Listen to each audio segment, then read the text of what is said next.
once containing the mall office, I did at least go part way. I guess I was just shocked at how far back it went, and I thought with each step how I was just inhaling more black mold spores. So, yeah, maybe Sandburg Part 3, the haunted community room.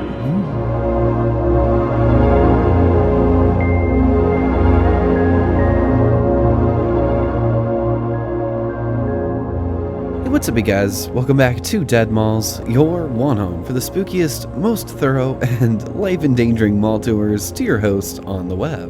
In tonight's megasode, I finally do what I said I would nearly 3 years ago, and we revisit Galesburg, Illinois' Sandburg Mall for the final time. And for that reason being that the mall is currently being actively gutted and soon to be demolished for reals. It only took 8 years and several dozen visits for me to only poison my lungs for the city of Galesburg to finally do something about that giant block of light which sits on the city's northwest side. But in tonight's video, unlike the previous 2 Sandburg videos I've done on this channel, you'll get to see nearly every square inch and back hallway in this place. As through the darkness, and with my trusty 1000 plus lumen flashlights, we lit the way, revealing what years of darkness, water damage, and decay does to an old shopping mall. Unlike just a simple walkthrough like the previous tours, in tonight's video we will explore multiple areas of Sandburg, its lung-collapsing haunted offices and backrooms, finding and saving historic photos almost lost for good, while traversing each and every corner of the old stores, all of them rotted out in different ways, with some closed off for over 3 decades. I wanted to leave no stone unturned, so this footage comprises visits over 2024, 2025, and 2026. Each one at different times where I ventured the 3 hours one way to see and have the possibility of getting into the historical nightmarish thrill that was the Sandburg Mall. To kick us off, we begin in August of 2024, where on a random Tuesday morning I woke up at 2 a.m.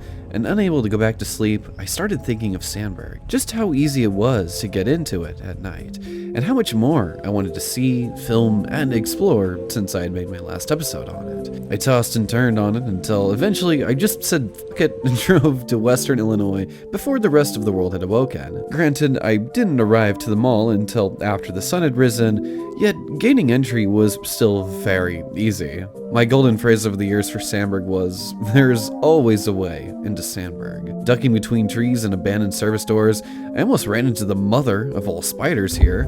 It's the biggest spider I've ever seen in my entire life. By this point in August, workers had already begun turning the old Bergners into the VA clinic that it is today. So it was a little tricky, but when none of them were looking, I ran across the parking lot and jumped in through a busted out board on the old Sears loading dock.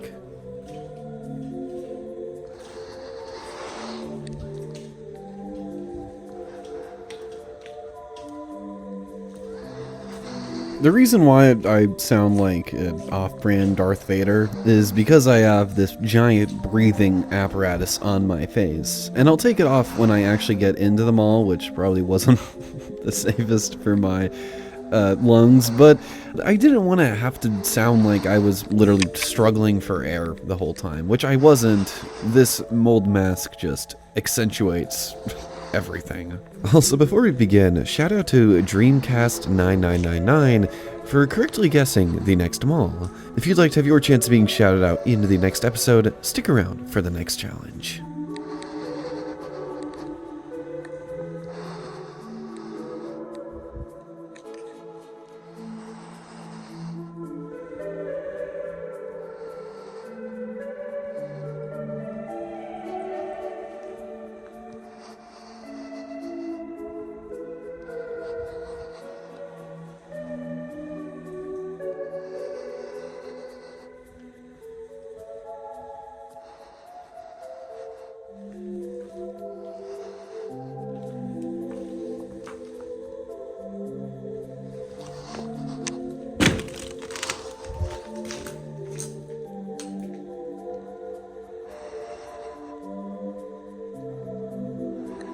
Then once you're actually inside the mall, you are met with what is genuine dead silence, to the point where the microphone picks up absolutely nothing beyond a few distant drips maybe, and the quiet, quiet hum of the flashlight.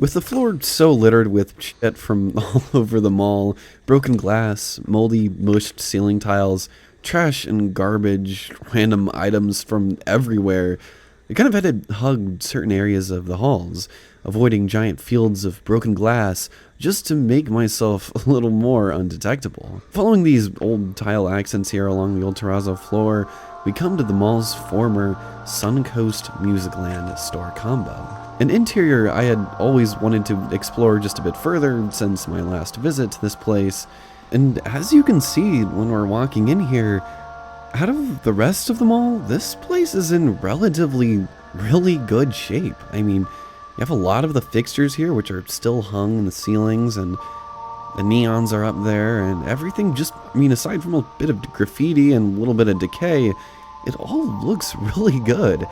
And you're gonna see that with the rest of the mall, there will be no other store that is this clean. They are all in far worse states of decay.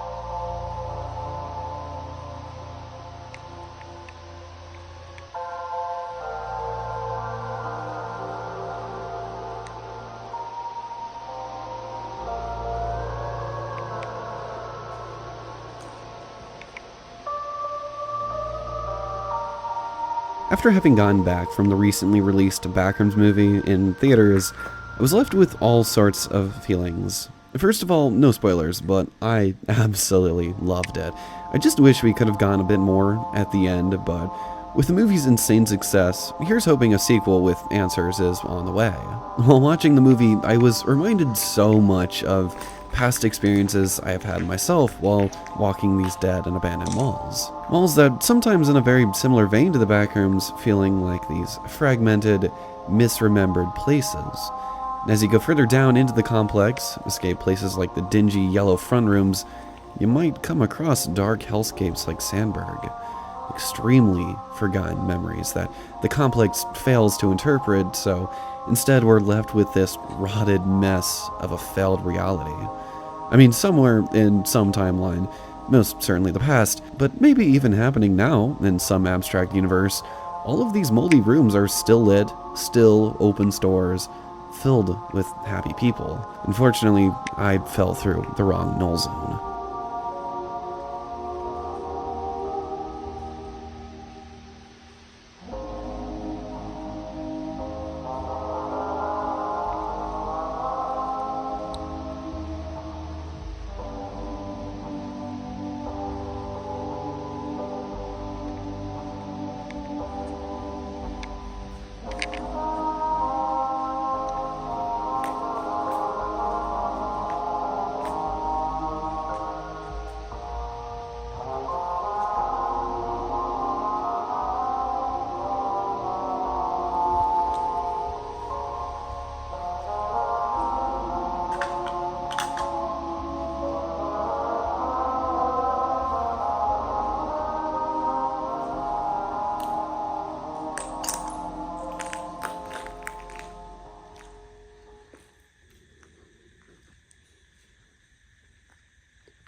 Sandburg has always been such a wonder to me.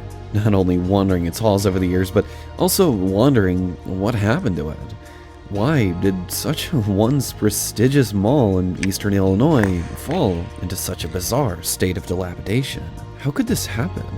Well, as we begin tonight with our first and most simple tour of the mall, which mainly consisted of me just exploring the layout here, poking my head into a few new places I had never yet seen, including this ghastly old Claire's here, an old Foot Locker, old Walden Books, and an old Spencer Gifts, we'll slowly start to begin with the history.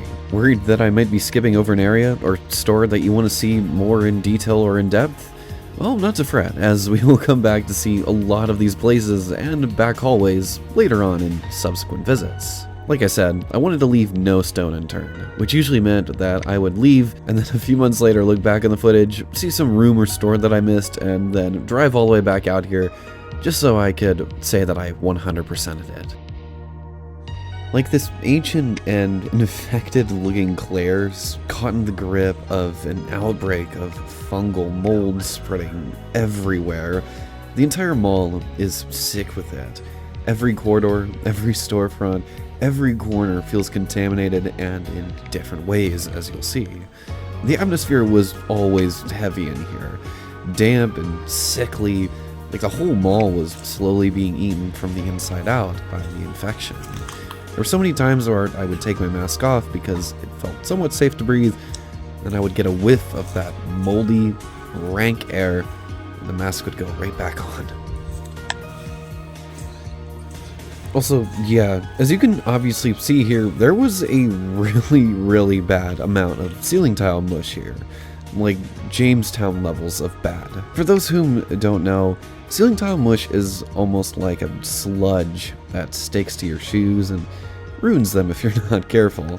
It's just the watered down remains of moldy, dirty, old rusty, and perhaps asbestos and disease-ridden ceiling tiles which have fallen out over the years as water damage became so bad in the ceiling following the mall's abandonment. Just a bunch of fun to be trudging through. It's something that happens at nearly every single abandoned mall when backroom-style drop ceilings are left unchecked after the mall's closure. Especially in a rotted out old building like this, where the roof was probably last inspected over a decade ago.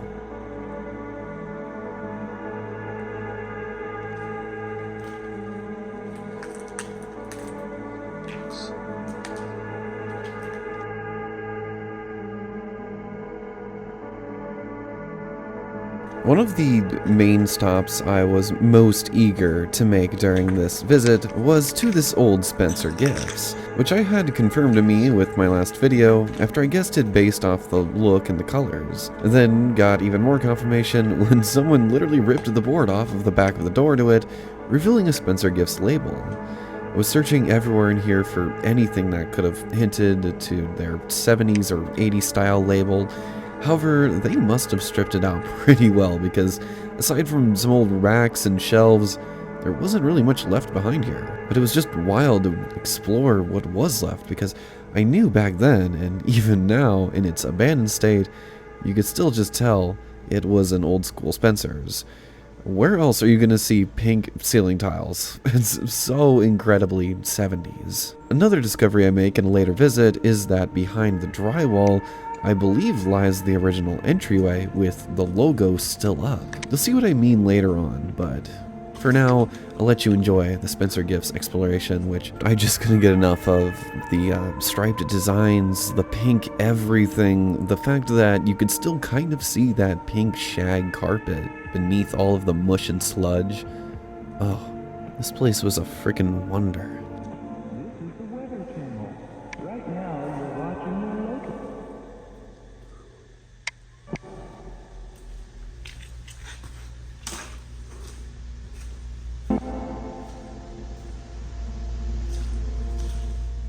Coming up, a look at your local radar.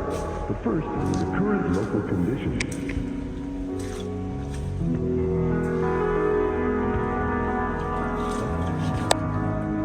Special regional information.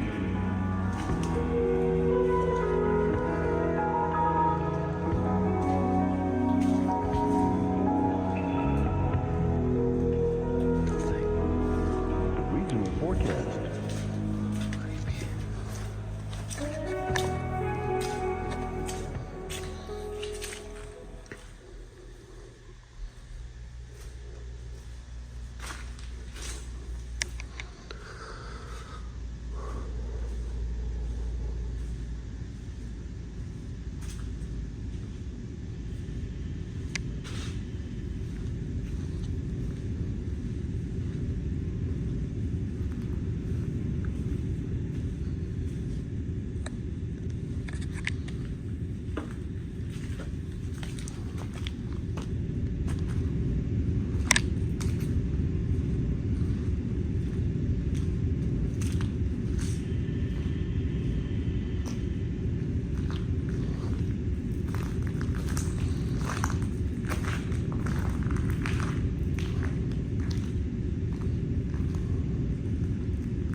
I'll come back for that theater and a lot more of this stuff, but when you're on your own in this mall and that ambience of nothing just setting in, you're hearing like all the distant drips and the creaks and the cracks and the creepy sounds that are emanating from far off in the distance, and you don't know what it is.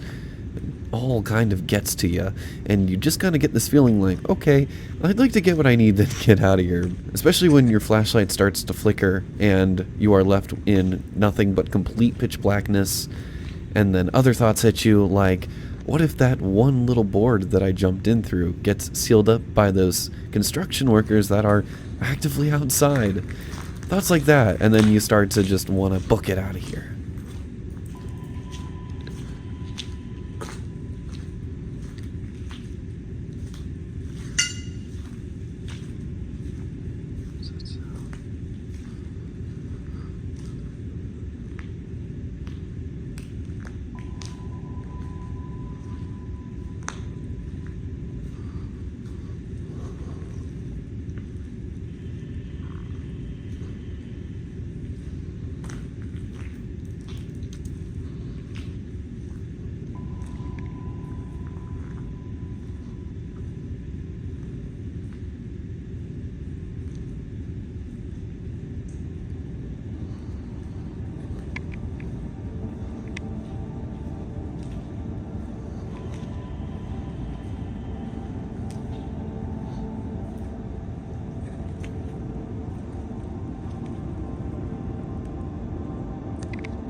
Another here I was really wanting to actually peek into this time was this old Diamond Days, which originally would have looked out into the parking lot as the first thing you saw as you entered the mall's main entrance.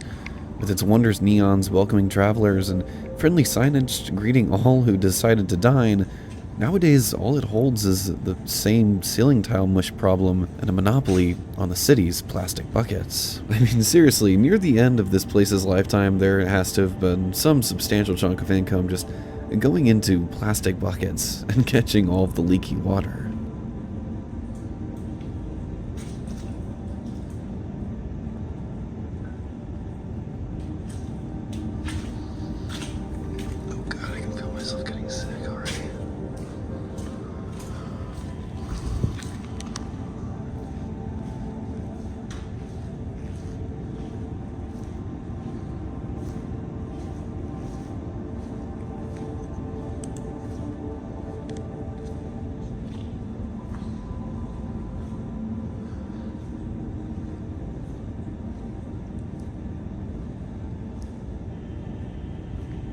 Soak the sunlight up here while you can.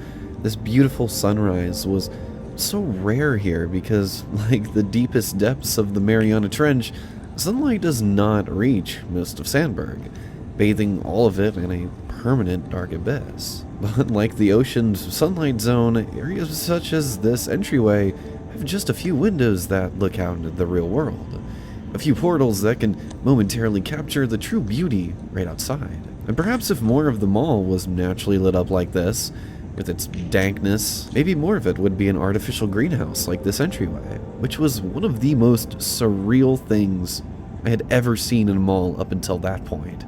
Seeing moss and vegetation grow out of old ceiling tiles blew my freaking mind. The ecosystem and the biologies of Sandburg were so fascinating, and we were only just beginning. So with that, let's dive back into the ocean and head back into the darkness.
You thought I forgot about the mall's history, didn't you? No, I really just wanted you guys to get to soak up the atmosphere of this place for a while before we diverted to the story of why such a place is in such a state. Only 30-some years ago, Sandburg Mall was still listed as a well-performing shopping center with over 50 stores and offerings. But where glass and broken tile crunch under my foot today, its origins and the land really trace back over 55 years ago, when the 95-acre tract was nothing more than cornfields and farmland on the northwest side of Galesburg, Illinois. At the time, Galesburg was a small but strong industrial powerhouse. The city housed major rail yards and the Maytag factory, which made up its blue-collar backbone. By the late 1960s, the city's population was the highest it had ever been, at around 38,500 residents. And at the time, almost all major shopping was still located downtown. However, in just a few years, that simple tract of land along Henderson Street would change everything. Located just north of the former Galesburg airport site, which was converted into a high school and retail development in the 60s, the new mall was dislotted nicely above existing retail along Henderson Street and the newly expanded freeway, which wrapped around town, known as Highway 34. With the completion of the connecting Cloverleaf interchange to Henderson, developers were quick to hop on the site, as the 70s rural mall boom was in full swing. In 1971, Skokie, Illinois-based developers Kenroy Incorporated began buying up land and preparing the site. With backing of mall management in General Growth Properties, both companies saw Galesburg as a worthy investment. In February of 1973, ground was broken and construction quickly began on the massive new Sandburg Mall. Named after native award-winning poet Carl Sandburg, the mall was to be laid out in a giant Y-shaped formation, with anchor stores Sears, JCPenney, and Bergner's all signing on to anchor an end of the Y, all of which moving from and closing their downtown locations.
My goodness, it would have been a real treat to be able to have seen Sandburg in its heyday. Even when it was just open and, not completely rotted out and destroyed.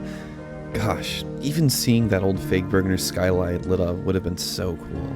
When Sandburg was still a mall, it was, although old, a really nice mall with some beautiful aesthetics. But I digress. Let's head down this old army recruiter's wing of the mall, moldy and falling apart. Just another glimpse into the real world with some of that real light out there, and find the mall's secret stash.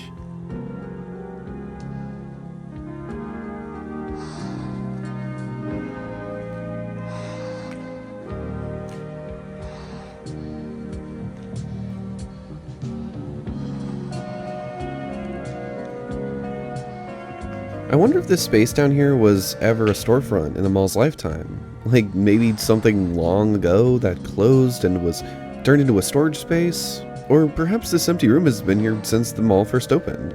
Either way, I should have brought out some of the decor. Some red boxes and tinsel would have been a surefire way to spruce this place back up.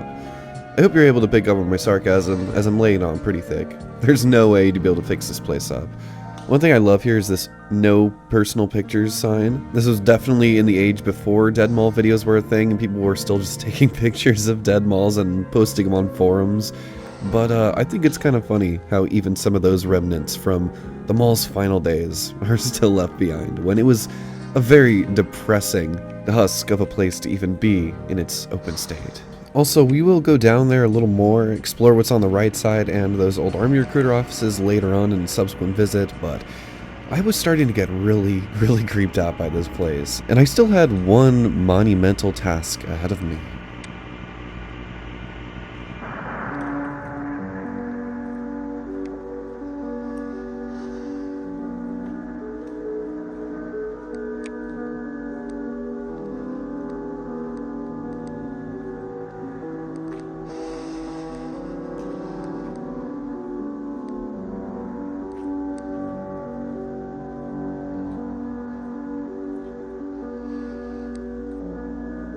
A brief workers' strike in June of 1973 was nothing to worry about, as construction soon progressed once more into 74 and then into 1975. As summer came round to a close that year, Sandburg neared its grand opening. At just over 500,000 square feet in retail offerings, the new mall was insanely anticipated in the area, and its October grand opening couldn't be more hyped up. Would Sandburg actually live up to the hype though? Well, before we open the mall, we must first begin with a dingy, required expedition.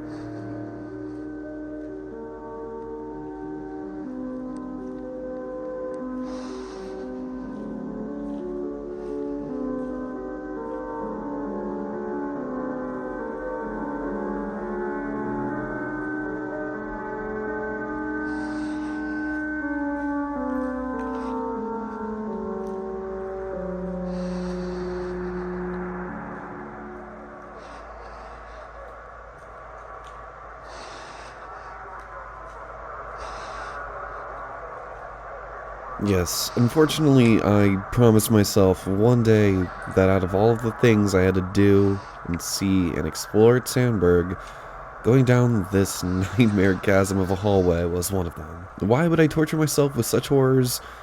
Well, for my curiosity's sake, and also your entertainment.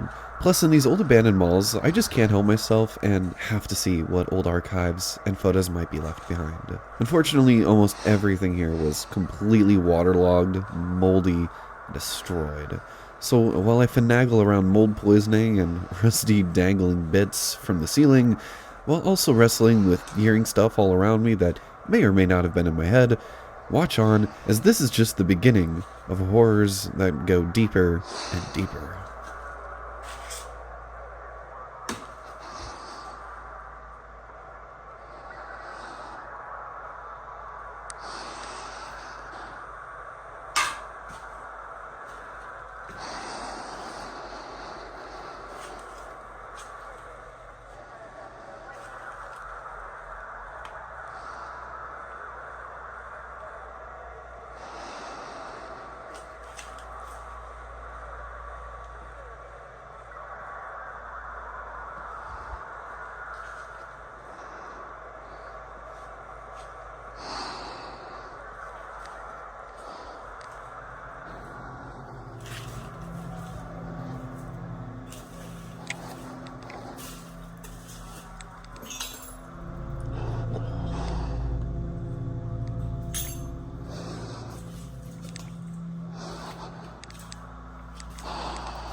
You'll see as I go deeper in, and just looking around here, the place feels so alien.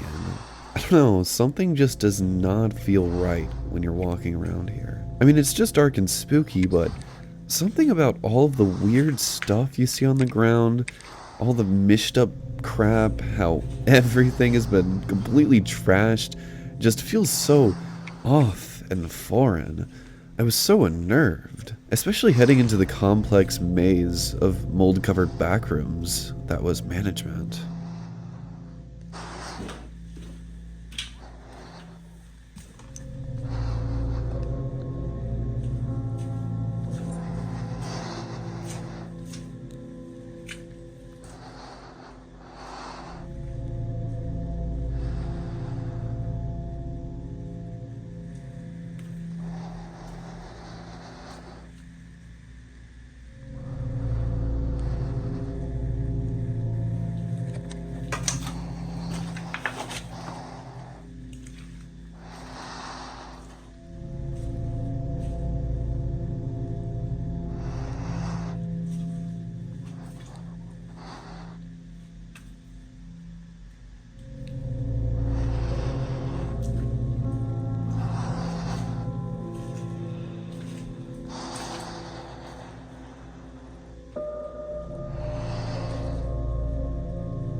Meow. Call me a cat because curiosity was calling my name, and it was once again a dangerous game.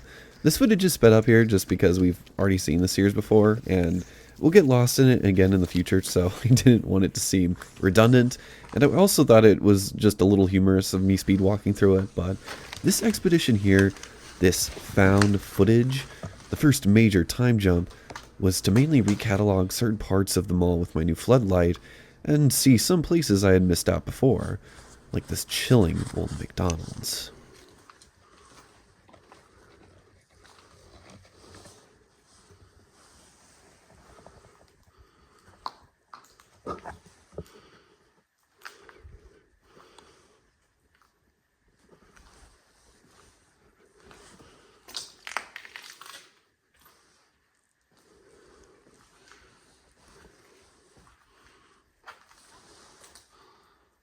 Whisker, a wicker basket, lampshades.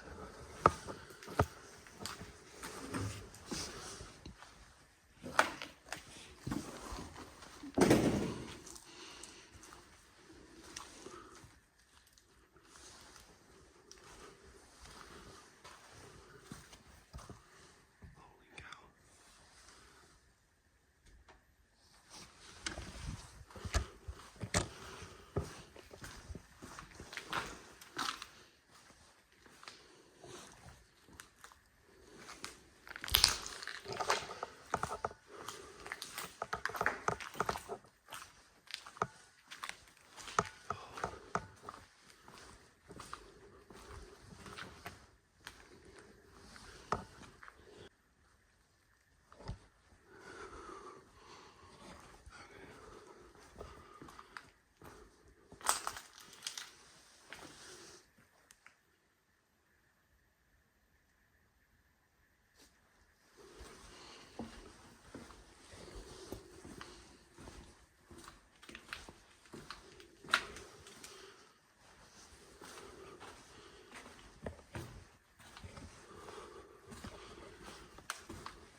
Scared camera.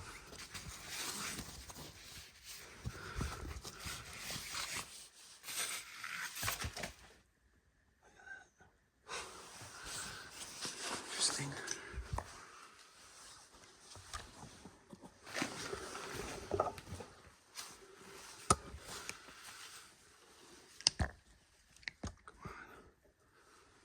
My camera's having a horrible time focusing in here.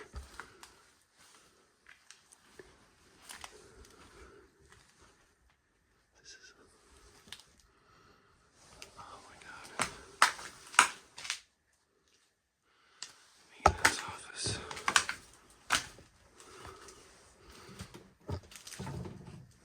Roof access.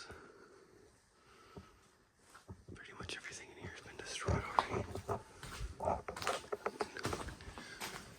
There's a door right here.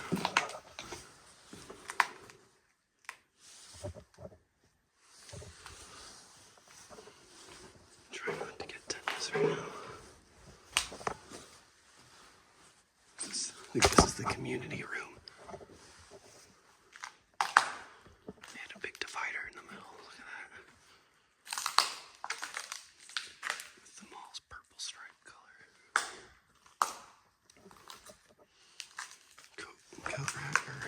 coat hanger is still there.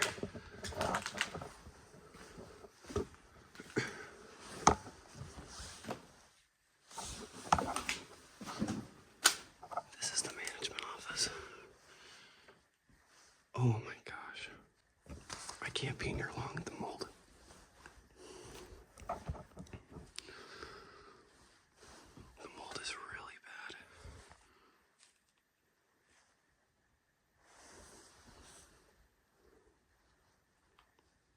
What is all this stuff? Oh God. The mold is so bad right now.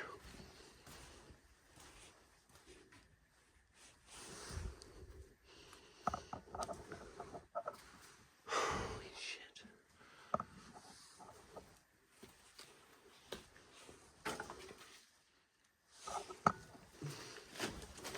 Are these floppy disks? Look at that, a floppy disk. My camera won't focus on it. Gosh dang, a diskette. IBM. Oh my God, it's so mushy.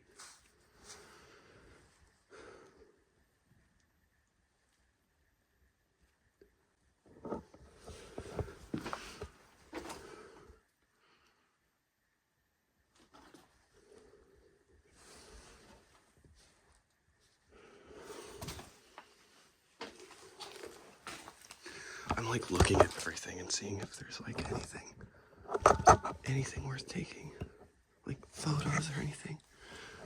But I could genuinely, this is all like maintenance stuff. Gosh.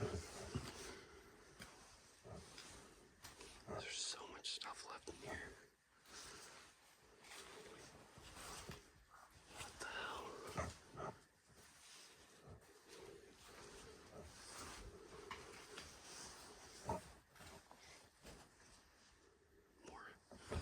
More VHS tapes. There's got to be stuff on all those VHS tapes. 1997 holiday campaign. I doubt that would even work anymore. What is this?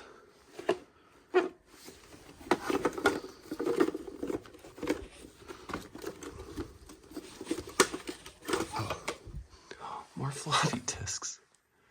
These ones are colored. 2002.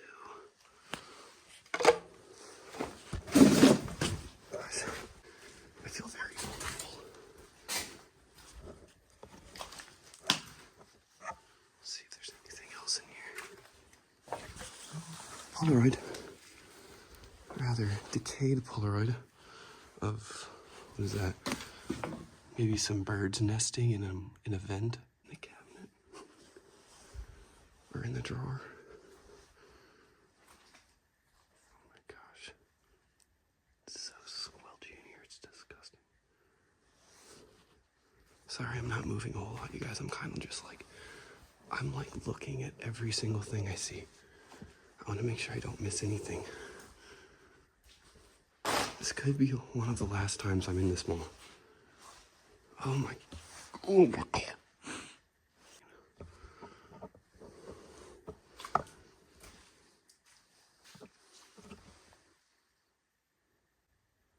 I genuinely don't think that there's anything in here. I'm gonna get out of here now. There's a broom if somebody wants to start sweeping up.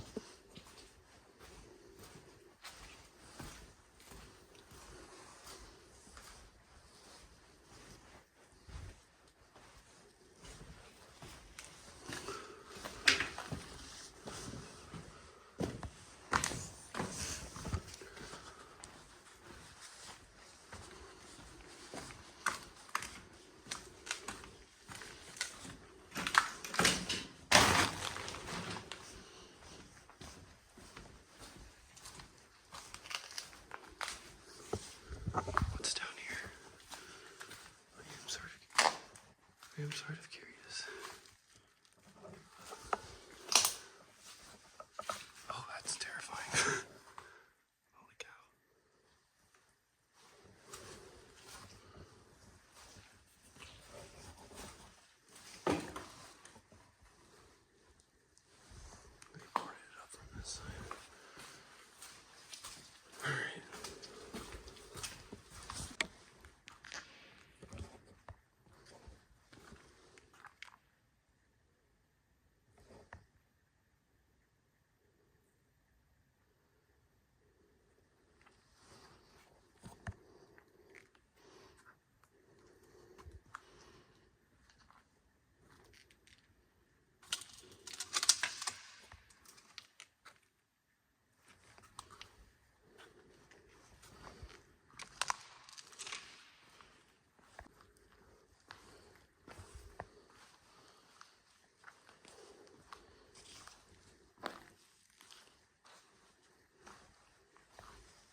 it up real quick. I'm gonna film that.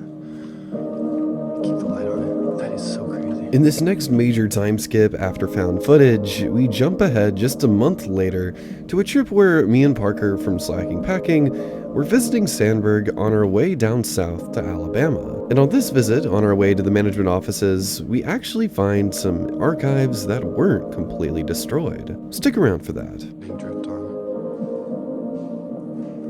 The delights of Sandburg Mall. You can always expect to get dripped on.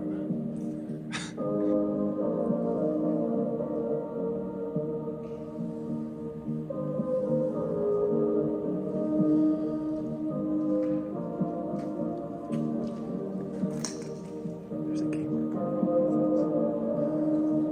Thank you for shopping. Sandburg Mall.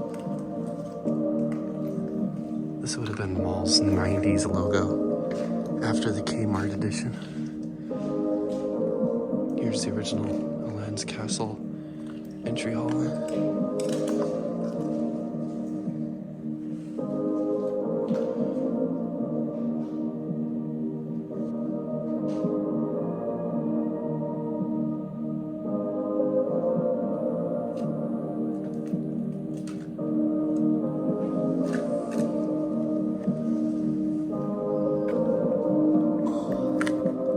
Spiders.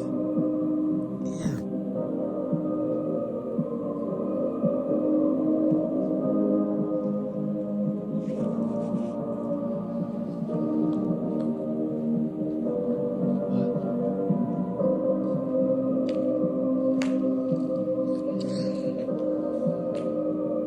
I think this was Radio Shack. Looks like a Radio Shack. Oh my gosh. Jeez. Wow, that's cool. And look at all the neons in the ceiling. So many neons. This old Suncoast Musicland was so incredible. Every time I came back to this mall over the years, I was always flabbergasted at how all these neons were still intact and in great shape. This store especially was the product of an age of joy and fun and whimsy, when neons still dominated corners and trims, and the overpowering glow and warmth was just part of our daily lives. Ugh, what they've taken from us.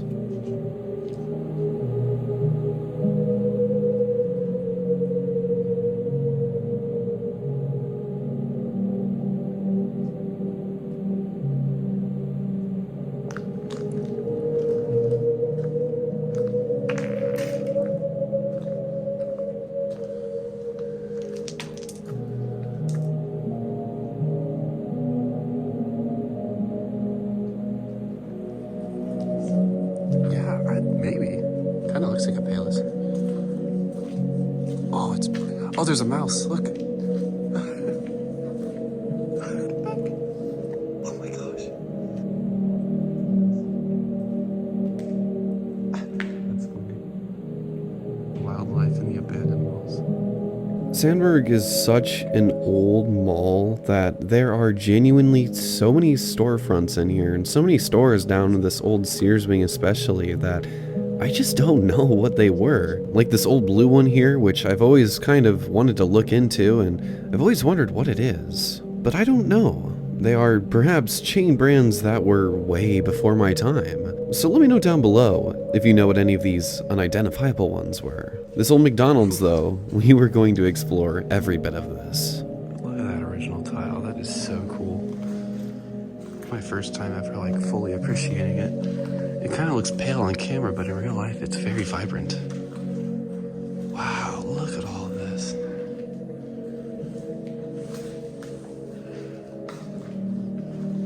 Oh my gosh.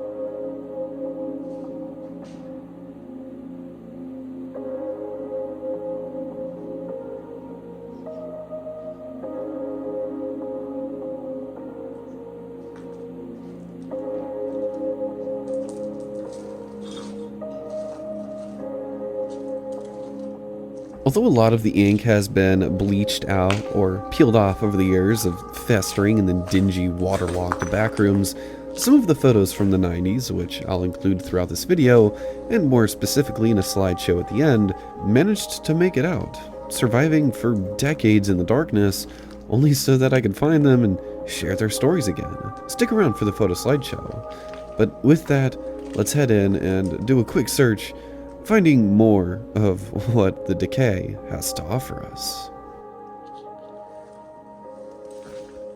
I don't know.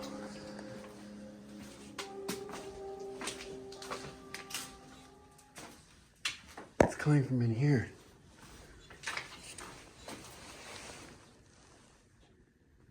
That's that sound. Whew, that's good. Anything interesting in here?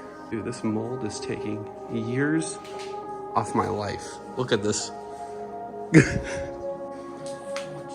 More of those albino spiders.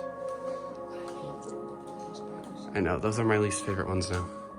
Look out for that long one right in the middle of the room. Good Lord. Yeah.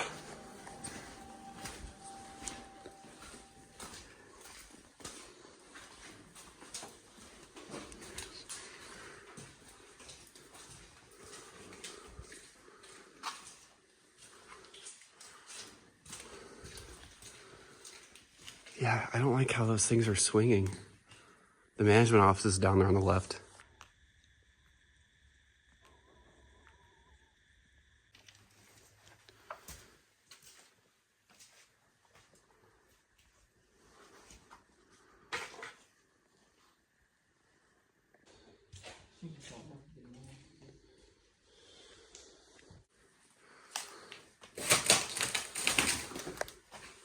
Ticket. Movie tickets. This is the best.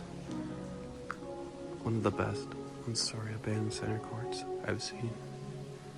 Sandburg Mall first officially opened its doors to the public at 9:30 a.m. on Wednesday, October 1st, 1975, with premier anchor stores Sears and Bergner's opening with the mall, and JCPenney slated to open in early '76. That day of grand opening was met with high expectations, as thousands of shoppers first walked through the then new Sandburg Mall, and within it they found, under its very unique, giant fake fluorescent lit skylights, almost 30 inline tenants alongside the big three. Some of those still intact today, featuring their worn facades, would have been bright, clean, and brand new at the time. Just some of those stores included Osco Drug, Holmes Shoes, Joann Fabrics, Ellis Jewelry, Pines, Just Pants, O'Neill's Hallmark, Walden Books, Fannie Mae's Candies, Bressler's Ice Cream, Gallenkamp Shoes, Zales, Orange Julius, Aladdin's Castle, Maurice's, General Nutrition, Caramel Corn, Claire's, and Musicland. Other names were planning to open in the coming months and years,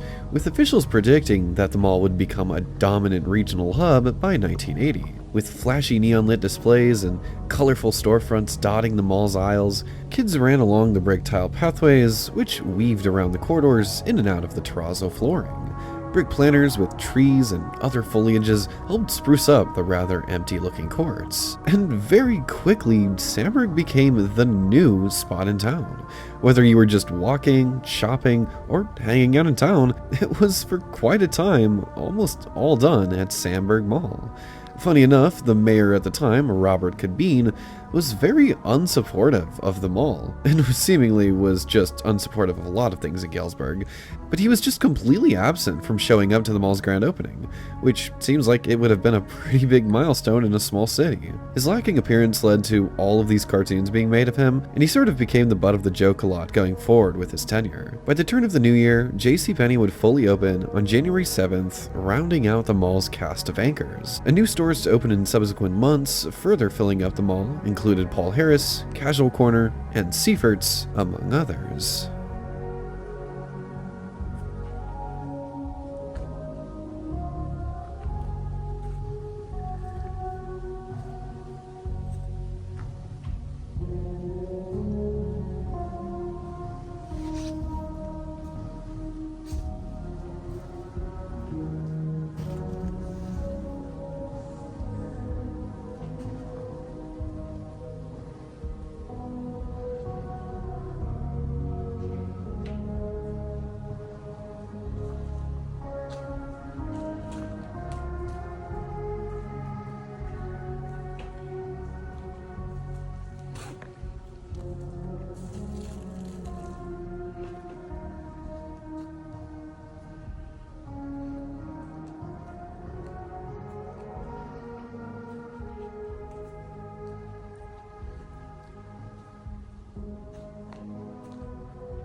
this walled off store, I wonder?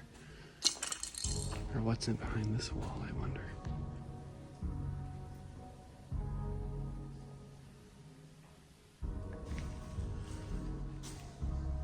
Weird.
This Claire's has gotten bad.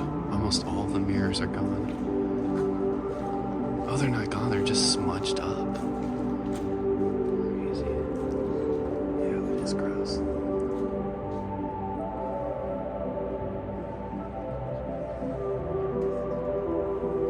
Through a terrible back hallway, I decided to finally explore all that remained of the old Foot Locker store. I don't think its gate ever came up in the entire time that the mall was abandoned, at least never when I was here, so I was always left peering into its tantalizing, retrofitted interior with yearning eyes. Questions were finally going to be answered, and I'd even make some new discoveries, like the incredible America's Most Complete Athletic Footwear Store label scar.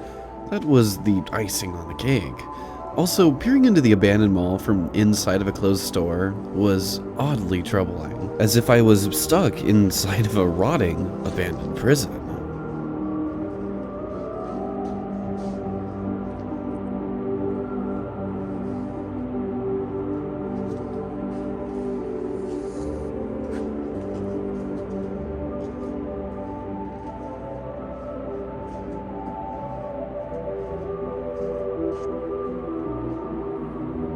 You can still see the brands kind of, barely. Reebok, Adidas, Nike. That's really cool. Let's go. I'm out of here. They got the old garbage cans too. Wow. Let's cut the happy signal wave for something a little more befitting now, as I get lost in the mold rooms. The back rooms of sick and twisted cousin. I say, it's all in the name of science. Where can I get one of those async hazmat suits? Those dudes were probably way safer in the actual back rooms than I am in Sandburg right now. Straight up.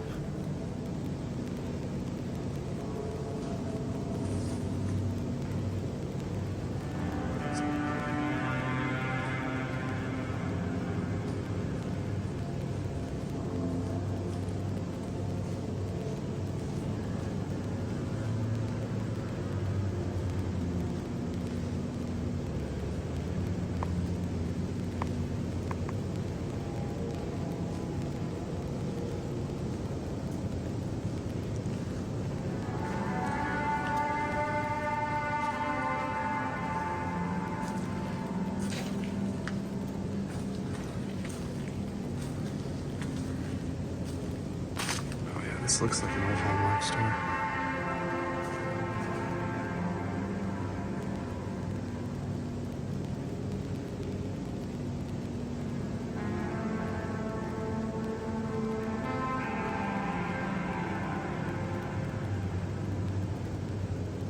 Star Wars.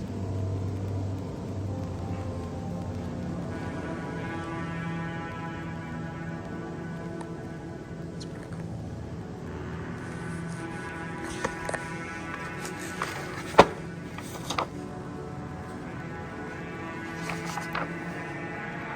Wow, look at that.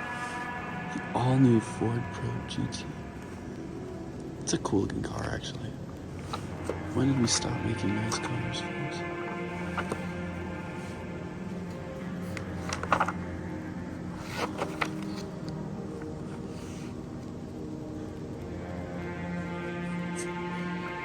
That's cool. Gotta have it. Pepsi.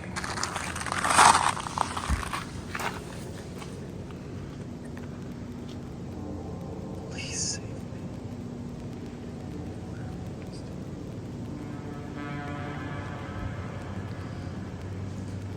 Magic the Gathering.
There's more albino spiders. Now, unfortunately, out of all of the old photos I was able to recover and get digitized, a shot of the old Spencer gifts was sadly not found in the bunch. I'm sure some photo of it maybe once existed at some point. However, that was long decayed away before I even pulled up to Sandburg for the first time. So, we may never know what Sandburg's Spencers once looked like. But thanks to the power of my friend Evan's Explorers, and during his absolutely insane digitization process of all of the old Burnsville Mall photos in Minnesota, he was able to recover these two shots from Burnsville's stack of old photos. And it seems these two malls may very well have had near identical Spencer gift storefronts, with the only caveat being that Sandburg's version features two display windows bordering the edges. I think I only further confirmed this when looking up at the old facade through the cracks in the drywall. It's really tough to spot and kind of hard to make out, but you can very clearly see that same color pattern and even what looks like the old N from the logo. I'd like to hear what you guys think though. Do you remember this store, and do you believe my theory? I'm seriously really going to miss coming to this every time I was here at Sandburg. I wish I could have found some trinket to bring along with me from it, because this is genuinely probably the last old school 70s styled Spencer gifts in existence. And even now, it's probably gutted. And you'll be able to see the Spencer's logo. But that's a Spencer Gifts. 1970s Spencer Gifts.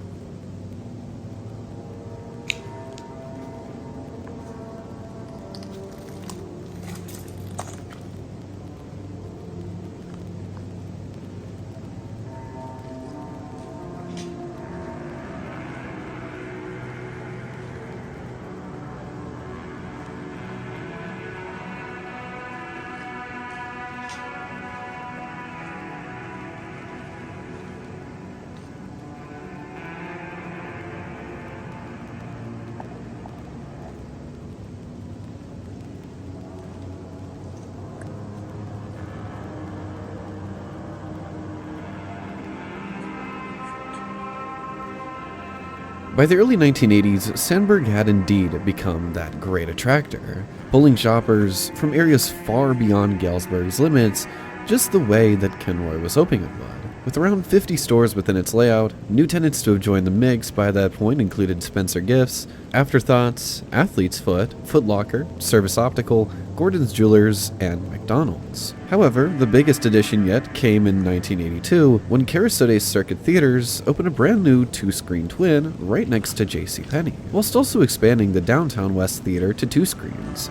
The addition of the theaters fully rounded out Sandburg's lineup of tenants. Shoppers and Sandburgian mall rats could now hang out at the mall all day long and then spend time into the late evening catching the very best of 80s cinema. The rest of the 80s were relatively successful, as the mall hosted a plethora of community events over the years, such as car shows, fashion shows, concerts, and sidewalk sales. It was always dressed up for holidays and seasonal events, and I already know somebody in the comments is gonna hate these old photos because it looks like you're looking into them through a frosted window, but I actually really liked that effect.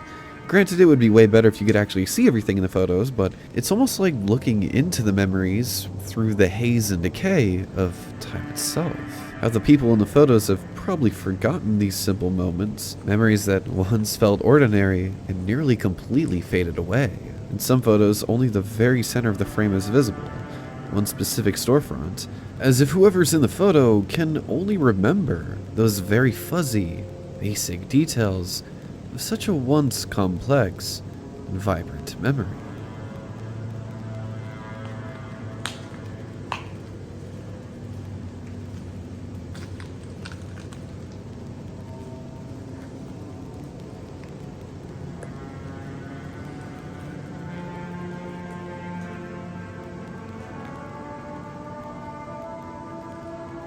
On May 30th of 1986, to begin Galesburg's railroad days, model train enthusiasts Ron Hatch and Ron Kofer, hope I'm pronouncing those names right, along with a team of builders, constructed a massive 200 square foot model train layout to be placed in Sandburg Center Court. Based off 1950s Midwestern countrysides and what they touted as the golden age of railroads, it was incredibly impressive, and as a model train lover myself, I would have loved to have seen this.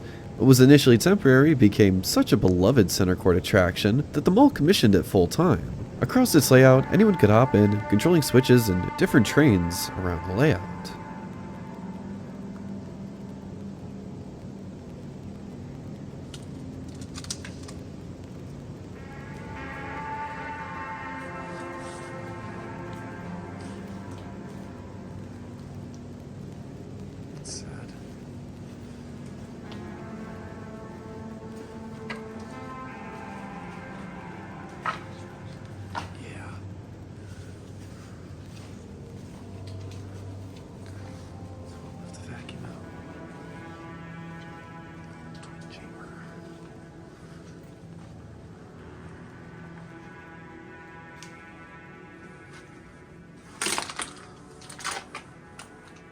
Dr.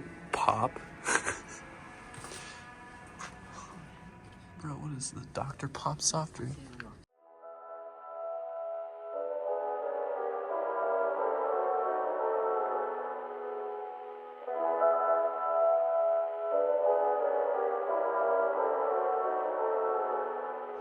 And you remember how those chairs were in the Spencer Gifts? That's probably where, yeah, they were from right here. I see them. They're bolted in.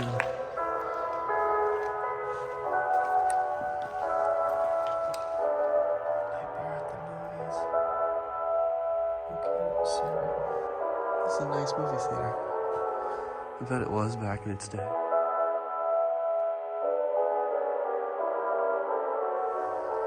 There's like an organ thing right here. Careful.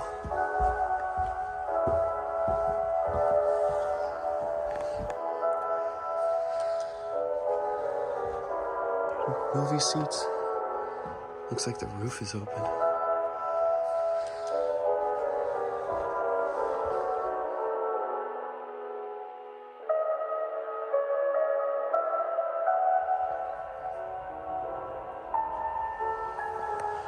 Oh, the hatch is wide open.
As the 90s came round, GGP was already well underway into planning Sandburg's next edition, and after a year of construction, the entire main entrance was moved forward and completely redone, with the addition of the mall's new fourth anchor, Kmart, which would officially open its doors as expansion number 2 in 1992. With giant new red lettering and listed anchor stores, all of Sandburg Mall was rebranded with a fresh new logo going forward.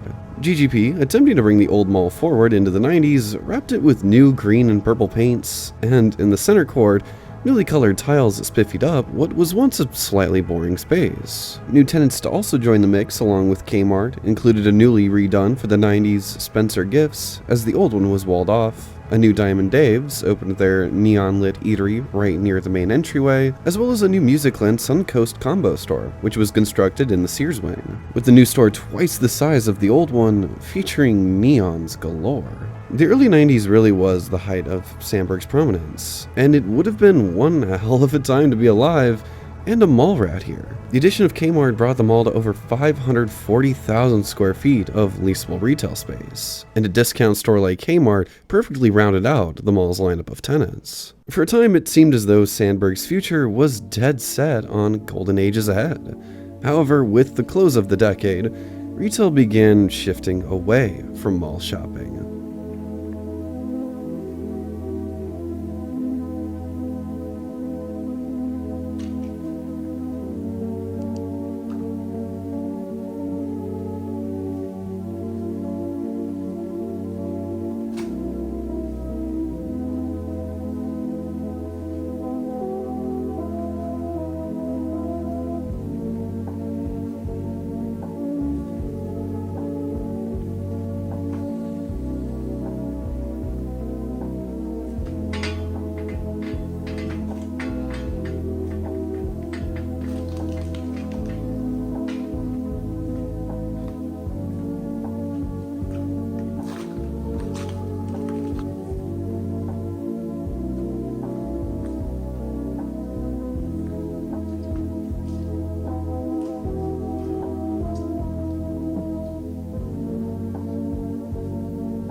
Now, me being me here completely didn't even realize that my phone, as I was filming these clips, was literally on 1% battery, so it died right here after I got this directory shot. But isn't that the saddest thing? That was the last still standing directory in the mall. She held on for years. However, with the winds of change, even she got tipped like a cow, and whatever remains of the paper directory were still in there just got completely wiped away. Probably became one with the slimy floor. Now, jumping ahead to a few weeks later, while trying to enter the mall on this visit, I realized only after entering that there was a cop sitting right in front of the giant gaping hole that demo workers were using to start asbestos abatements. I stopped right in the nick of time, and instead backtracked through dingy, moldy backrooms, eventually finding a way through the maze. Seriously, looking back at this footage, it feels like I'm watching one of those Kane Parsons found footage videos. I just so happened to be the unfortunate researcher that got lost deep in the backroom's catacombs.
This place always gives me the creeps.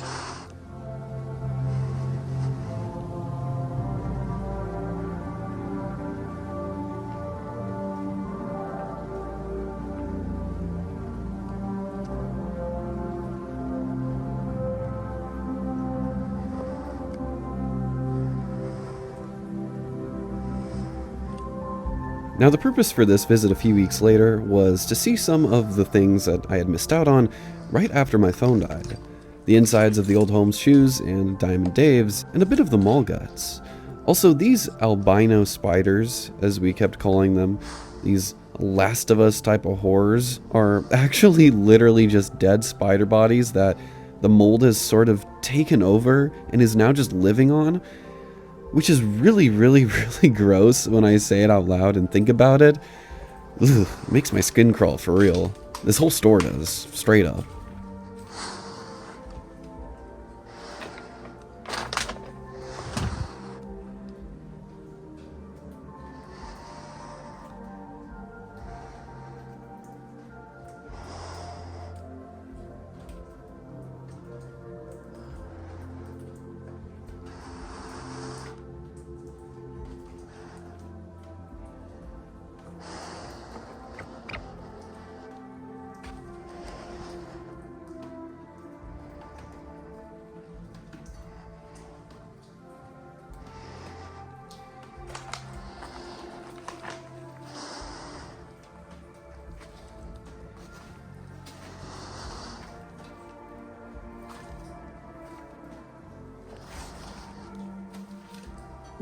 Oh, the spider webs.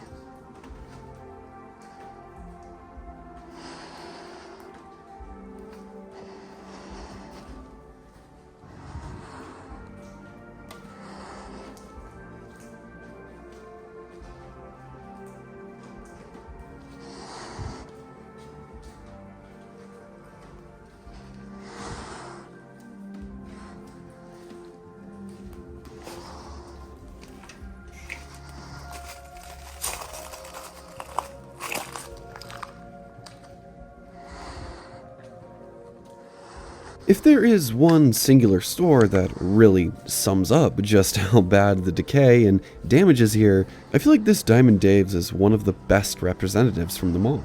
You'll see as I ventured in here how my shoes get absolutely soaked in puddles of thick standing water, and to think that this was once one of the best restaurants in the mall where any number of people could come on a Friday night and get crunked off margaritas. I'd like to ask those people back then if they would have ever thought that they would see this place turn into the shape that you see it in today.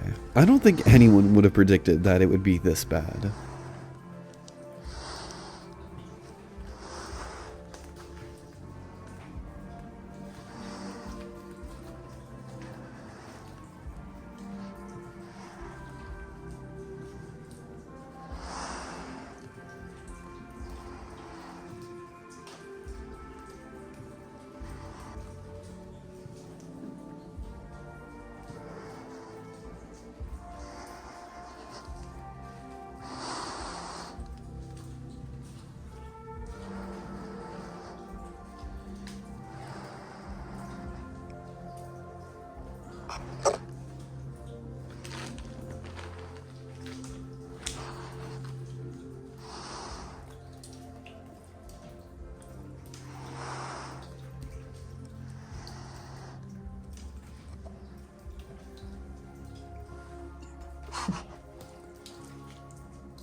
think if I have the mask on right now. Oh, look at that. Oh, the vent is open.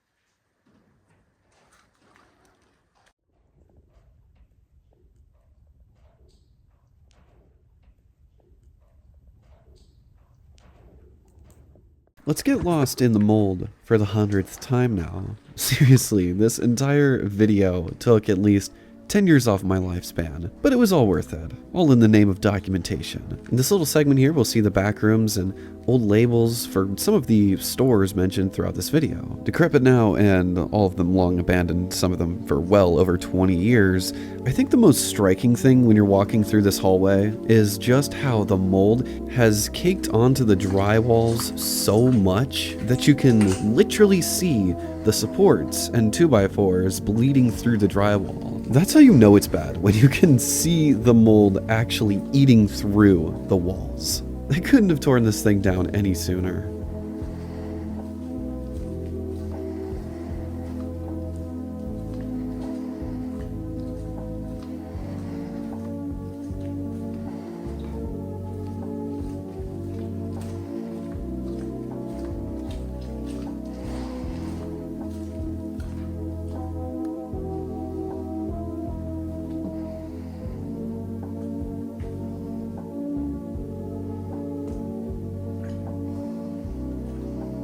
It was so ripe and stanky in here, like, you can literally see the flashlight beam on the humidity of just like how much particles of water there was in here. It was so bad. But this room and a lot of these like really decrepit back rooms that are just kind of full of a bunch of junk remind me of those photos where it's like, name one thing in this image and it seriously just looks like a bunch of spaghetti. Like, it's a big mess and you genuinely just can't identify anything because it's all messed up and everything's distorted and disfigured. That is genuinely textbook Sandburg.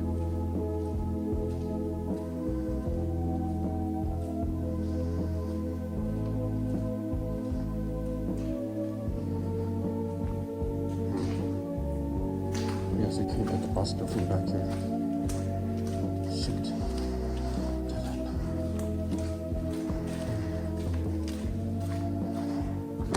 Let's go.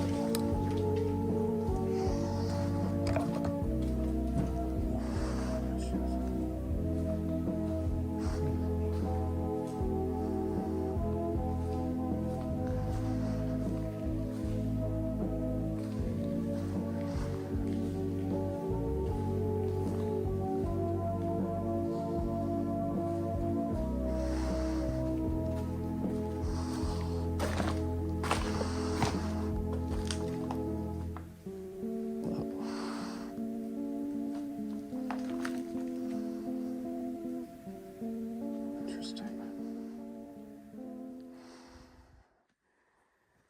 Okay, I'm out of here.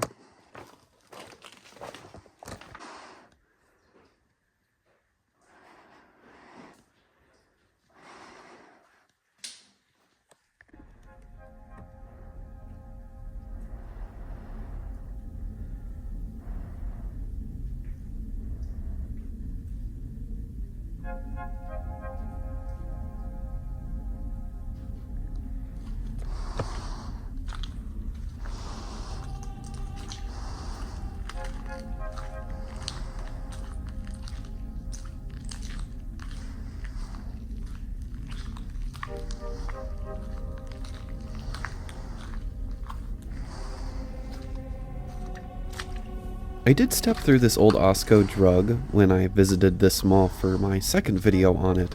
However, that way in has long been sealed up now, and it seems that the OSCO receiving sign that was once in the back here got snagged by someone quicker than me.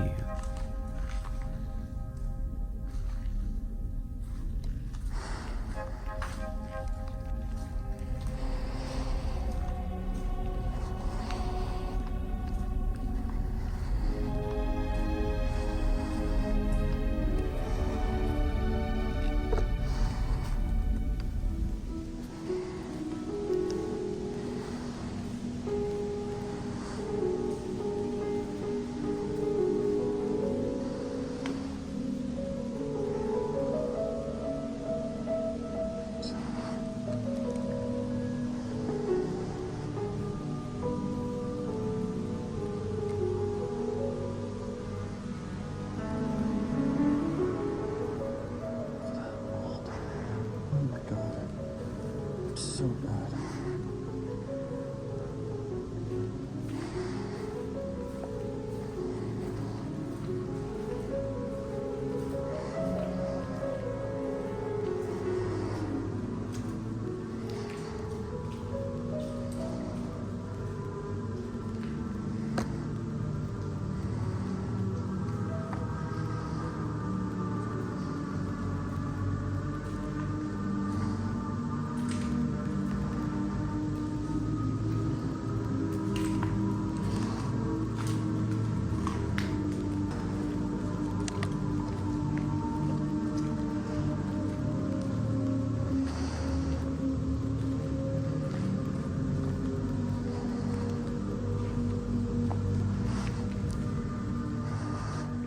I wonder why they put this wall right here. I wonder what that was for.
If there's some shadow or freaky apparition hiding in the back that I missed out on here looking back at this footage or in person, please timestamp it and let me know down below. I love creepy, spooky ghost stuff.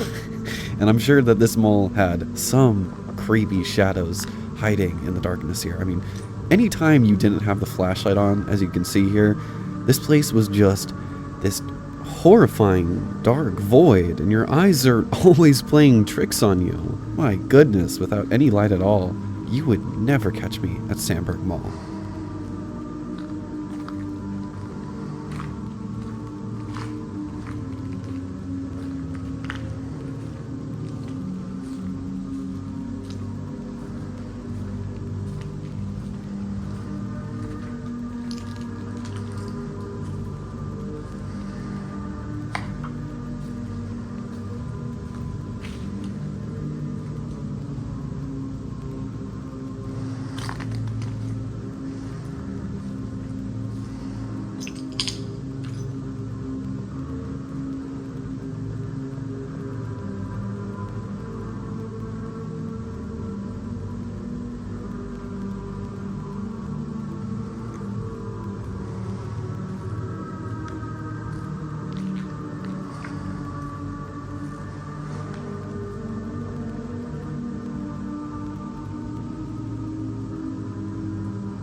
Bath and Body Works lights.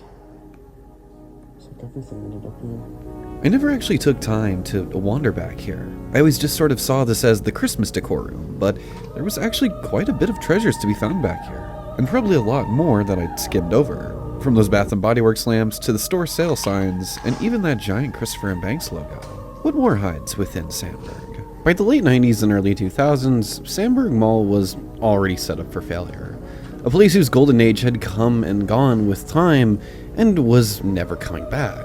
Within its aging halls, fewer and fewer people stopped by to shop day by day, and older name brands would slowly start to close. As the 2000s came in especially, Galesburg was on the decline, and retail was moving out.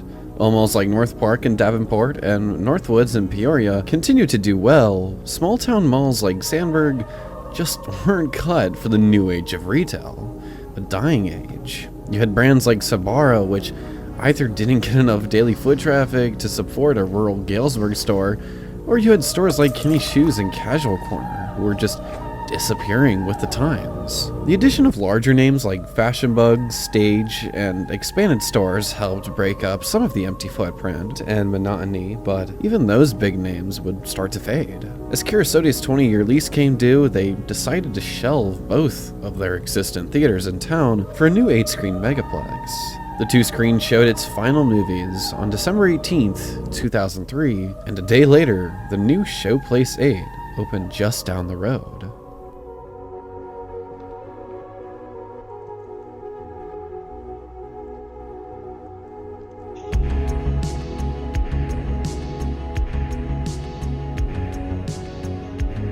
We'll put a pause on history and the inside of the mall itself here for a quick little expedition around the outside.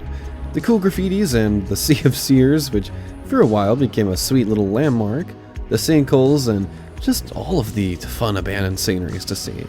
Let's do a little trip, and then we'll jump ahead to my very last visit to the inside of Sandburg Mall, the very last time it was still fully accessible. That thing is deep. Jeez. It's open. It's just wide open.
The Sea of Sears.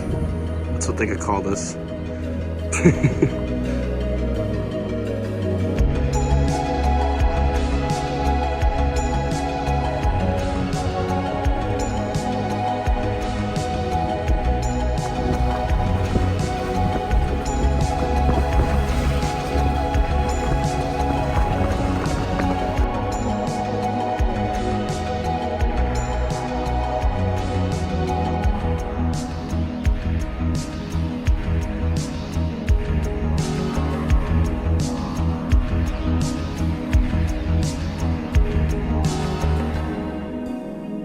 Seeing places like Sandburg Mall go reminds me that time is an irreversible ballet that never stops dancing.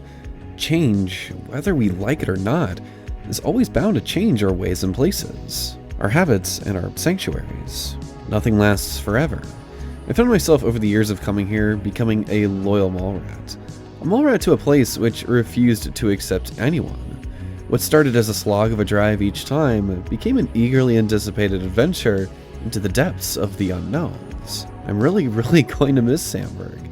So with that, let's finish out our exterior drive around, then jump ahead in time and head in to my very last time fully exploring the mall.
Now, there are some people in my comments, people who just adamantly hate abandoned malls for some reason, but I do not hate Sandburg, and I will take my time fully covering it, because it was once a beautiful mall that deserves just as much love and attention as any other.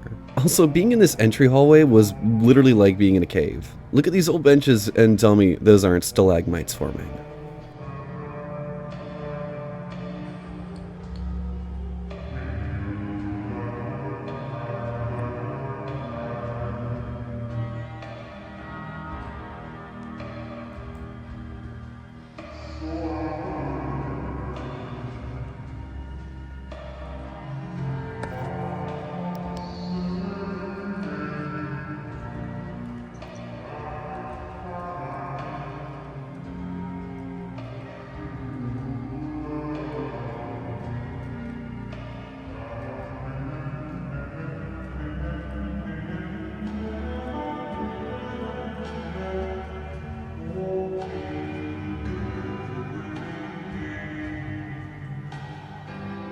In 2004, perhaps the biggest blow in the timeline up until this point would sweep over all of Galesburg, as its massive Maytag appliance factory, which employed over 5,000 workers and provided a substantial chunk of the city's economy, would halt its production lines for good, closing and moving productions to Mexico. Spending tightened, and soon big box discount names such as Walmart became sought out to go-to alternatives. The city's economy halted for several years, and so many people left to find new jobs. Also that a few VIPs at the top could earn a bigger bonus. Timing couldn't have been worse, as the following year in 2005, almost all tenants' 30-year leases came due.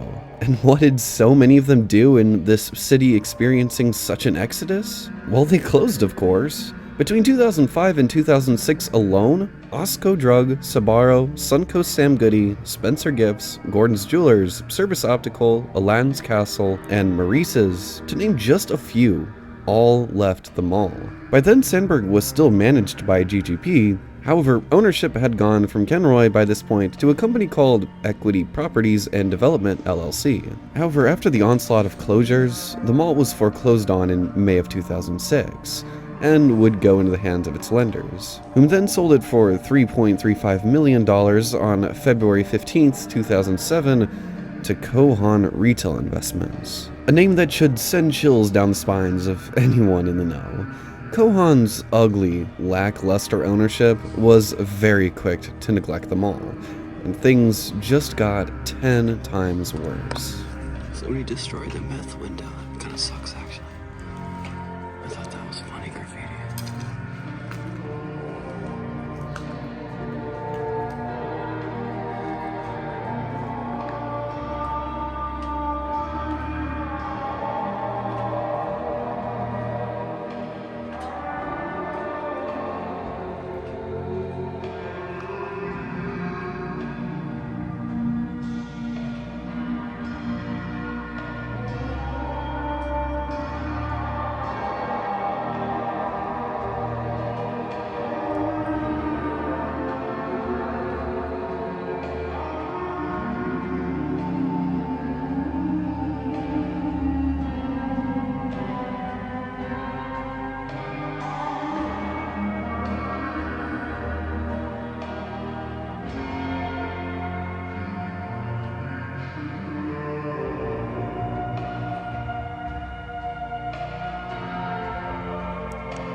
To add to the chart of biological life inside of Sandburg Mall, here's another for the list. These freaky white mushrooms which were literally just growing out of the walls here. I mean, it's not as bad as cordyceps spiders, but it's still pretty nasty. I mean, if they gave this place more time, I'm sure trees and a whole new forest would just start sprouting up out here.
Another thing I'll miss about Sandburg were the seas of glass, especially down here by this old stage storefront. It just kind of felt like you were either walking through a field of snow or you were getting flashed by a mob of photographers.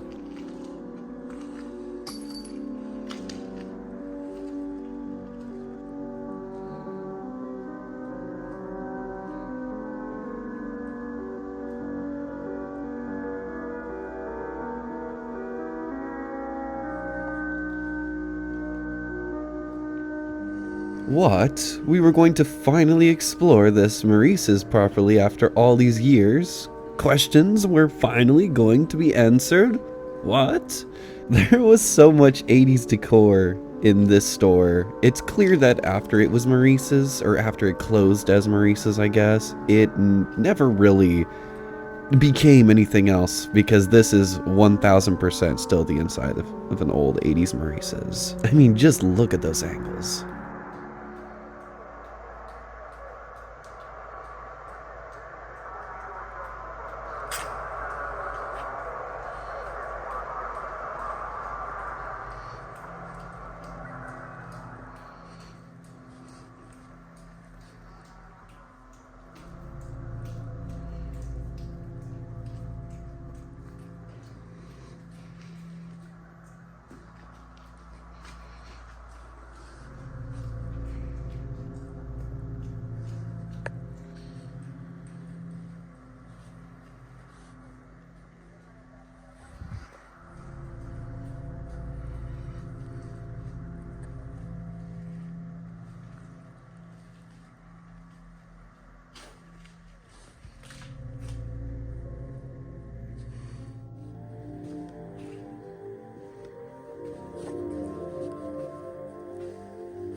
Aside from the old theaters getting used by a church and for haunted house events in 2007, nothing much really happened around the mall. Sandburg drifted into the dead mall status long before it was even cool. Years passed, and more stores closed. Stage, Payless Shoes, Shoe Sensation, Foot Locker, Claire's, all evaporated. By 2011, only 20 businesses out of the 50 or so spaces were occupied. By 2014, the first major loss occurred, when Sears closed their old, outdated, and usually empty anchor store, which officially shuttered its gates for the last time on April 30th, 2014. The following year in 2015, Kohan, extremely lacking and behind on payments, was forced to give the mall up to its lender, Mall Group Investments. It seemed as though no one could bring back Sandburg. Every company and entity that touched it grew so foul and seemingly despised the idea of even putting any investment into it. What was once the pride and joy of the city had become this completely empty husk. So much so that Sandburg often had to notify the public through the newspaper that they weren't closing. Rumors were just that, rumors. But everyone knew, and everyone could smell it towards the end. And I mean literally, the mold in the closed storefronts, even when the mall was open, was bad. The buckets to catch leaking water, thanks to Kohan's neglect, became commonplace around this time. Under Mall Group Investments' leadership, Kmart, on their very own shaky ground, would close their store at the mall's main entrance in July of 2016. With JCPenney and Bergner's as its two remaining anchors, and two dark voids, which sat vacant and abandoned, aside from the old Sears briefly being used as a car dealership, things were not looking up for the mall. By this point, long stretches of empty hallways were left dark some days, and some of its last remaining name brands, Zales, Hibbett's, and Hallmark, would all go dark. The end was near for Sandburg Mall. However, even in its dying state, one of its most exuberant owners to date was just about to step into the picture, putting his own hat into the ring.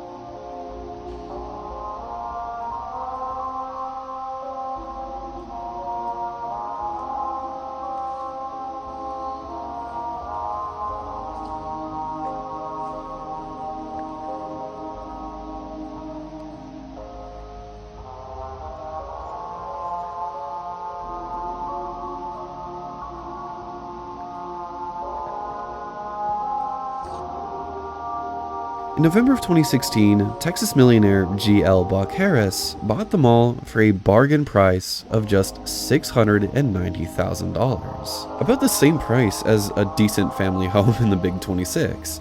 Mind you, it cost $15 million to build at the time when it was developed, acquiring the mall for a mere fraction of the price paid even a year prior. In December of 2016, plans were presented to completely demolish and redevelop the mall, while keeping the anchor buildings as part of redevelopment. These plans went nowhere going into 2017, and Sandburg instead continued to languish. Both Bergner's and JCPenney simultaneously entered liquidation in mid-2018, with JCPenney pulling the plug in May and Bergner's closing on August 26th of 2018. By this point, leaving Sandburg Mall with 0 anchor stores and GNC as its final remaining store. In its final days, Sandburg could have almost bore a striking resemblance to how we see it today, as most of the wings were closed off with the lights turned off and only a string of fluorescents guiding the way to a neon-lit GNC. Working in that GNC at the very end must have been a very surreal experience. However, this charade had long run its course, and on September 28th of 2018, GNC, the final store in the mall, closed up for good, leaving Sandburg Mall completely empty and abandoned, just 3 days shy of what would have been its 43-year anniversary. The doors were locked, the power was cut.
The mall sat in limbo, awaiting what was next.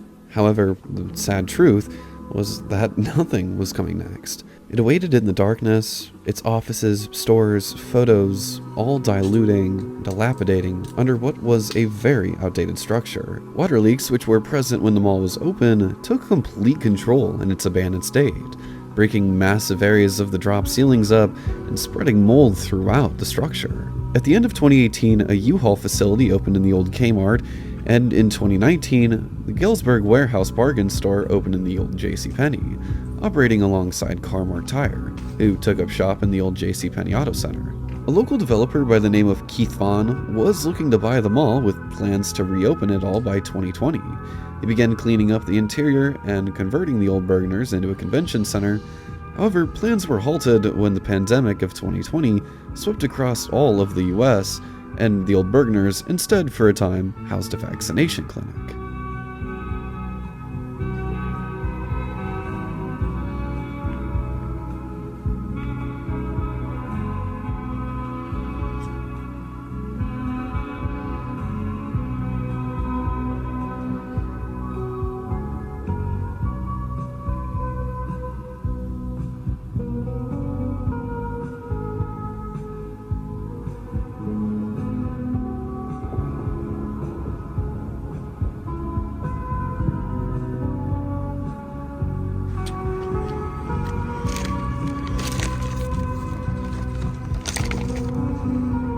Unfit for habitation.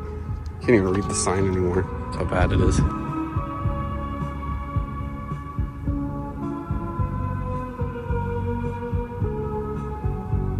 Alright, now we've jumped ahead here to the very last visit, the most recent footage of Sandburg Mall. This is the last time you're going to see it here in this video. No more time jumps, but this is my very last time even stepping inside of it. I was pretty emotional. This could potentially be my last look inside of Sandburg Mall forever. And what better place to end it off getting into the mall than the very first way I ever got into it the first time.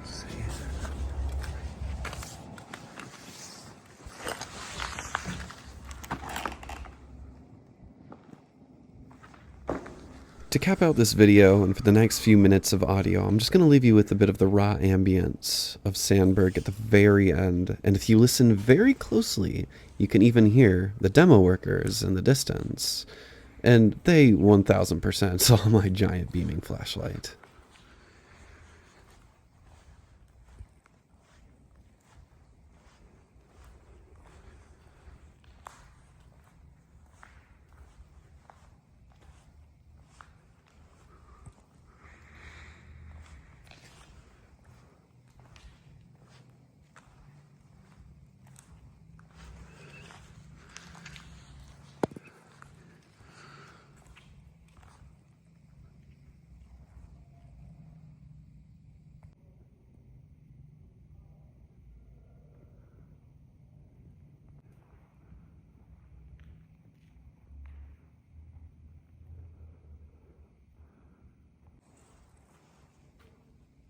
I think there's people down there. Here it comes.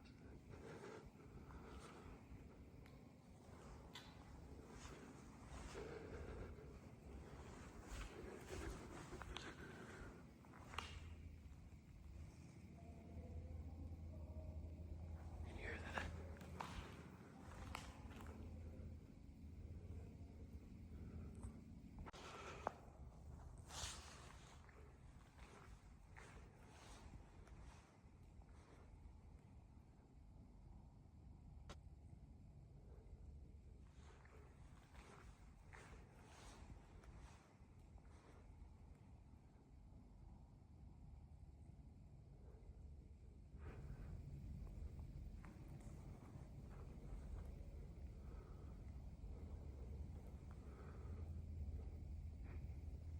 And we're gonna escape now because I swear those voices are getting closer.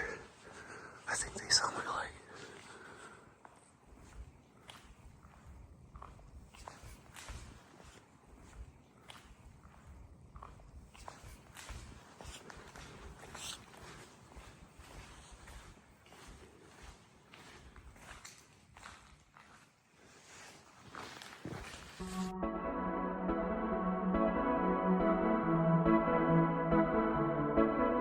In October of 2023, Tom Morris, business partner to Buck Harris, whom was overseeing the mall, would pass away. Ownership then transferred to a man by the name of Brett Dean Norwich, who was completely absent from looking after it by that point. By then, the mall was in a mind-blowing state of ruin, and I had already made my first few videos on it. But over the following years, and as you've seen throughout this video, I've tried checking up on it whenever I could, to update and document just how bad things kept getting. Eventually, the city of Galesburg finally stepped in to take control of the mess, selling off and redeveloping the Bergners into a VA clinic. At the end of 2025, a Houston-based developer grabbed up the remaining parcels, being the mall and the old Sears, and asbestos removal and demo work finally begun in early 2026. By summer of 2026, demo work has gutted almost half of the structure, and the gray eyesore on the north side, which I grew to love so much over the years, is finally disappearing into the haze. I'll never forget Sandburg. I'll never forget taking people to Sandburg. I'll never forget the absolute vibe that was coming here during a snowstorm. But most of all, I'll never forget this simple idea of having an abandoned mall so close to home and just having that adventure right there whenever you wanted it. I'll really miss it, but I will always cherish these memories.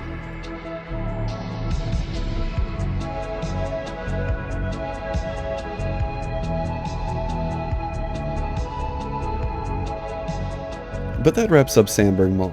If any of you are still left, still paying attention, or have just skipped the video, I don't blame you. It was a lot. But to those of you that did watch, I really hope you enjoyed my amalgamation of Sandburg, risking my life and taking at least 10 years off of it, the explorations and how it was all put together. I mean, I am literally finishing this thing up just hours before it's supposed to go out. But I had so much fun covering such a wonderful mall. And just getting Sandburg out there, all that footage out there to the world, oof, talk about a weight off my chest.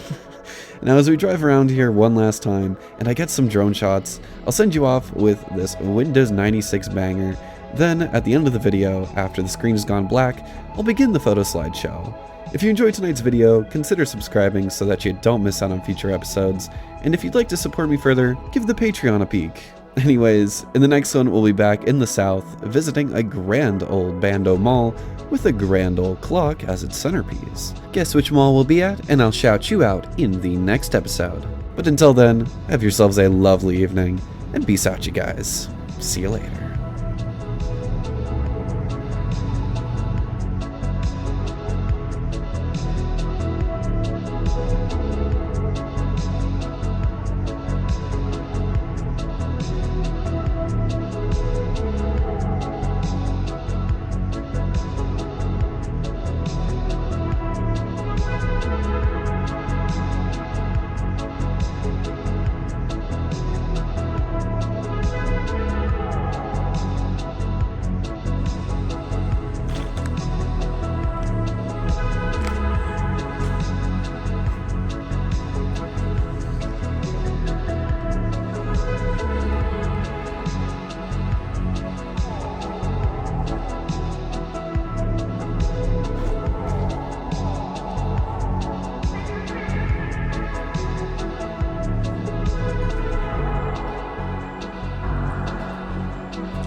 A bit risky, but I swear, if this door is still open. Oh, they welded it. It's a brand new weld. Dang, it used to be the way in. Well, one of the ways in. Alright, farewell Sandburg. Till we meet again.